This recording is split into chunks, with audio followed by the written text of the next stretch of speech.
வணக்கம். ரேடியோ மன்னார் செய்திகள். வேட்பு மனுக்கள் நிராகரிப்பு நீதிமன்ற படியேறும் தமிழ் மக்கள் கூட்டணி. யாழ்ப்பாண மாநகர சபை உள்ளிட்ட உள்ளூராட்சி சபைகளில் போட்டியிடுவதற்கான வேட்பு மனுக்கள் நிராகரிக்கப்பட்டமைக்கு எதிராக உச்ச நீதிமன்றில் தமிழ் மக்கள் கூட்டணி வழக்கு தொடர்ந்துள்ளது. தமிழ் மக்கள் கூட்டணியினால் வழங்கப்பட்ட வேட்புமனுவில் பெண் வேட்பாளர் ஒருவரின் சத்திய கூற்றில் தவறு உள்ளதாக கூறி அந்த பெண் வேட்பாளரை பட்டியலில் இருந்து நீக்கியமையால் தேவையான பெண் பிரதிநிதித்துவம் இல்லை என மாநகர சபைக்கான வேட்புமனுவை தேர்தல்கள் திணைக்களம் முற்றாக நிராகரித்துள்ளது.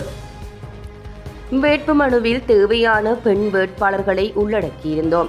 ஆனால் ஒரு பெண் வேட்பாளரின் சத்திய கூற்றில் தவறு எனில் அவரை மாத்திரம் நீக்கி ஏனையோரை போட்டியிட அனுமதித்து இருக்க வேண்டும். அவ்வாறு இல்லாமல் முழு வேட்புமனுவை நிராகரித்து 48 வேட்பாளர்களின் ஜனநாயக உரிமையை மறுத்துள்ளார்கள் என தமிழ் மக்கள் கூட்டணியினர் கண்டனம் தெரிவித்து வந்தனர். இந்த நிலையிலேயே நேற்றைய தினம் செவ்வாய்க்கிழமை ஜனாதிபதி சட்டத்தரணி ஜெப்ரி அழகரட்னமூடாக உச்ச நீதிமன்றில் வழக்கு தொடர்ந்துள்ளனர்.